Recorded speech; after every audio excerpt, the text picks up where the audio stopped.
MLA గారు మీకు ఓట్లు వేయలేదా? ఓట్లేదు గెలిపించారు కదా మిమ్మల్ని, ఎందుకు ఈ రోడ్లు ఆపుతున్నారు?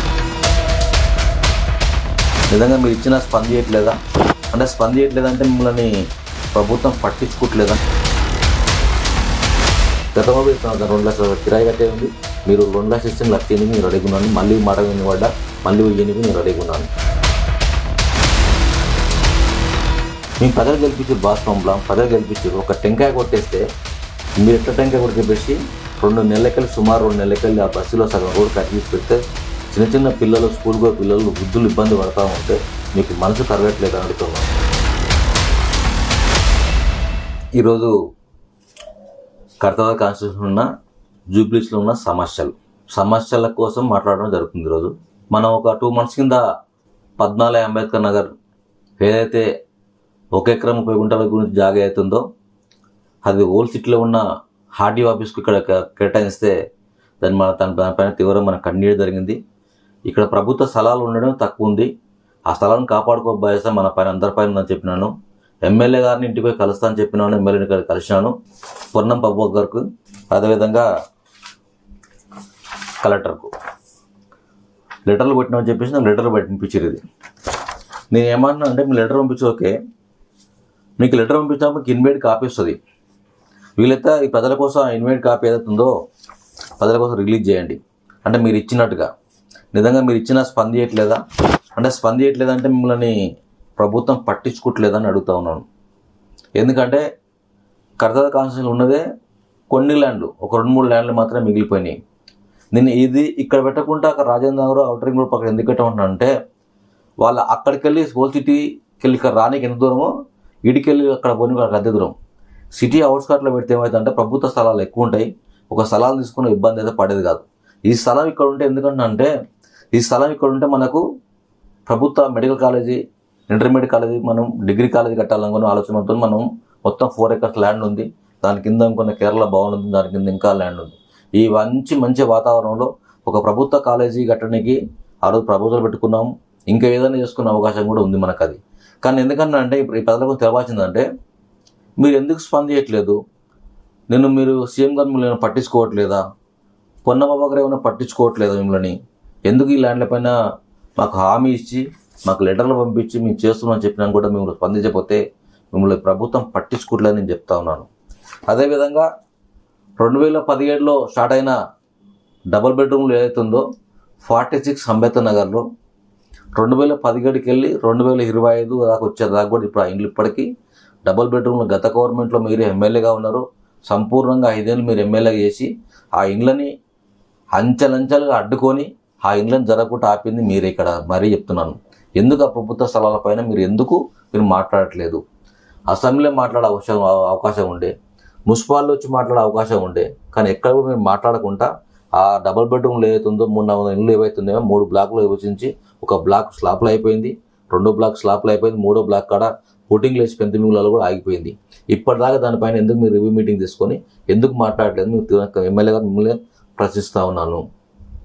ఇంకొకటి నిన్న ఒకటి బస్తీ దవాఖానా కొంచెం ల్యాండ్ కావాలని చెప్పేసి చాలా తిరిగేసి బస్తీ దవాఖానా 13 నెలలకెళ్ళి వాళ్ళ జీతాలు ఇవ్వకపోతా వాళ్ళు అట్లే ఆపుతా ఉంటే ఒక మిత్రుడు నా గ్రూప్లో కామెంట్ పెట్టినాడు, దీన్ని మాకేం సంబంధము, ఇది కేంద్ర గవర్నమెంట్, నాయన మీకు మొత్తం తెలుసుకొని మాట్లాడండి, కేంద్ర గవర్నమెంట్ కాదు రాష్ట్ర గవర్నమెంట్ ఇది.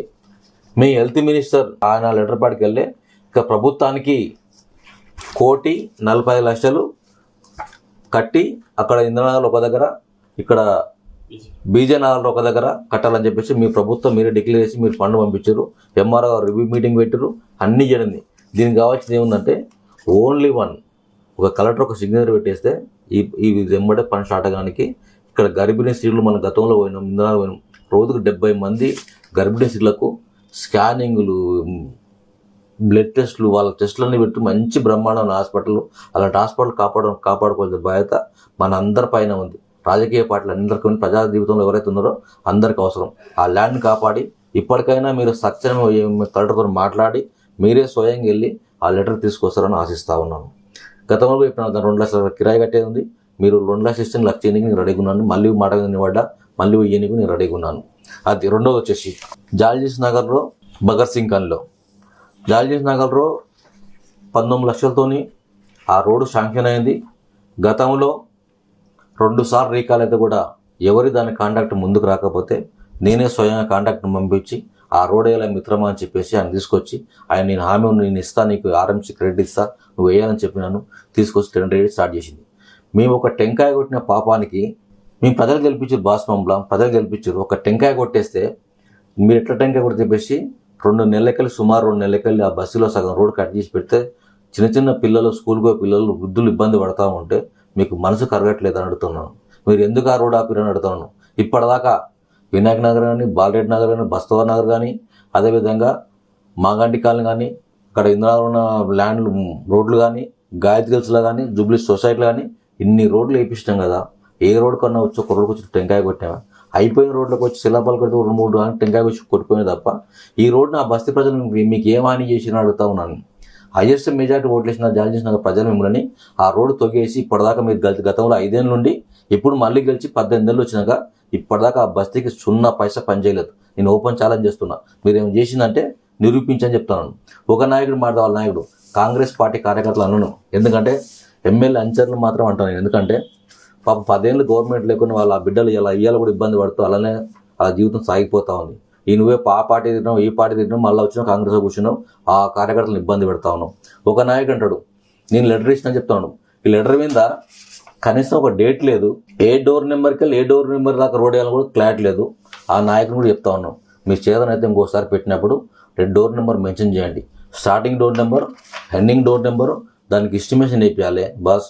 ఎస్టిమేషన్ వేయించేసి దానికి చెక్కింగ్ చేయించి దీనికి మీ ఎమ్మెల్యే అటాచ్మెంట్ చేసి ఆయన సంతకం పెట్టేసి జిహెచ్ కమిషన్కి ఇస్తే రిటర్న్ మీకు కాపీ వస్తుంది. మీరు ఫస్ట్ ఇది తెలుసుకోండి. ఊకనే తోచిందల్లా మాట్లాడకండి. మీరే రోడ్ ఆపారు. మీకు చేతనైతే ఇప్పుడు ఆ రోడ్ వేయించి ఆ ప్రజలకు మంచి చేయండి. ఇంకా మేము మంచి చేయము, ఇబ్బంది పెడతాం అనుకుంటే రాబోయే రోజుల్లో ప్రజలు ఓటేసేటప్పుడు బాబాసాహెబ్ రాసిన రాజ్యాంగ ప్రకారం లోపల ఓటేసినప్పుడు అప్పుడు మీకు వాళ్ళ బుద్ధి చెప్తారు. మీకు తక్షణమైన ఇప్పటికైనా అవుతున్న అభివృద్ధిని మీరు ఆడుకోకండి. మీరు ఎలా ఏ పనులు చేయరు, మీతో ఏది కాదు.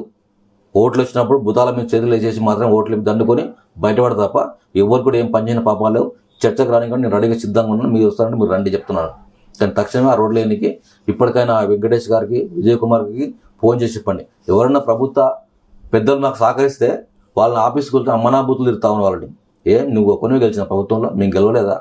మేము గవర్నమెంట్ రిప్రజెంటేషన్, మేము కూడా మిమ్మల్ని ఓట్లు వేసి అల్టిమేట్ ఎట్లా గెలిచిర్రో మేము కూడా ఓట్లు వేసి మమ్మల్ని గెలిచిర్రు. ఇప్పటికైనా తక్షణమే తెలుసుకొని ప్రభుత్వాలు శాశ్వతాలు కావు. ఇక్కడ అధికారులు, ప్రజలు ఇంపార్టెంట్. కూడా ప్రజలు మంచి చేయడానికి మేము ఒకటే మీరు 4 వేయండి. మీ గవర్నమెంట్ ఉంది, మేము కూడా ఆపట్లేదు. అంతేగాని ఒక రోడ్ వేయకుండా ఏం చేయకుండా వాళ్ళు వేస్తున్న రోడ్లను అడ్డుకోవడం ఇది కరెక్ట్ కాదు. ప్రజలు మిమ్మల్ని తీవ్రంగా చూస్తూ ఉన్నారు. రాబోయే రోజుల్లో తక్షణం మీకు బుద్ధి చెప్తారు. అదే చెప్తున్నాను. అదేవిధంగా ఈ కర్తవ్య కాన్స్టిట్యూన్సీలో హిమాయత్ కనీసం 10-12 సార్లు పోయినావు కదా. జూబ్లీస్ ప్రజలు నీకు ఓట్లు వేయలేదా? ఒకసారి ఇంధనాలు వచ్చినాం, ఒకసారి దీనికి వచ్చినాం. మిగతా ఇక బోనాల పండుగ, అమ్మవారి పండుగ లెక్క పెట్టే అవసరం లేదు. మీరు ప్రజల వచ్చింది 2 సార్లు. అది కూడా నేను తిరిగి ఆ నాలా కోసం తిరిగి వాటర్ లైన్ పైప్ లేదో దానికోసం వస్తే దానికోసం ఒకసారి వచ్చారు. వీళ్ళు ఒకతానికి వచ్చారు. మీరు ఈ ప్రజలు మీకు కళ్ళకి కనిపించట్లేదా? వీళ్ళు ఓట్లు మీకు వేయలేదని అడుగుతాను. ఎమ్మెల్యే గారు, ఏం ఎమ్మెల్యే గారు మీకు ఓట్లు వేయలేదా? ఓట్లేదు గెలిపించారు కదా మిమ్మల్ని. ఎందుకు ఈ రోడ్లు ఆపుతాను అడుగుతున్నాను. మీ చేత కాదు చేయనికి పోగా చేస్తూనే అడ్డుకుంటా ఉన్నాం. ఇది తక్షణమే మీరు చేస్తారని ఆశిస్తున్నాను. అదే చెప్తున్నా. ఎమ్మెల్యే మా ఎమ్మెల్యే అంగీలు చింపుకున్న నాయకులు చెప్తున్నాను. మీ చేతనైతే 10 రోడ్లు వేపియండి. ఒక 1000 రేషన్ కార్డులు ఇప్పండి. ఒక 5000 పింఛన్లు ఇప్పండి. దానికి ఎవడో అడ్డుకోనికి లేదు. మీరు చేస్తే మీకే మంచి పేరు వస్తుంది. తక్షణమే చేస్తాను ఆశిస్తున్నాను. జై తెలంగాణ, జై కేసీఆర్, జై కేటీఆర్.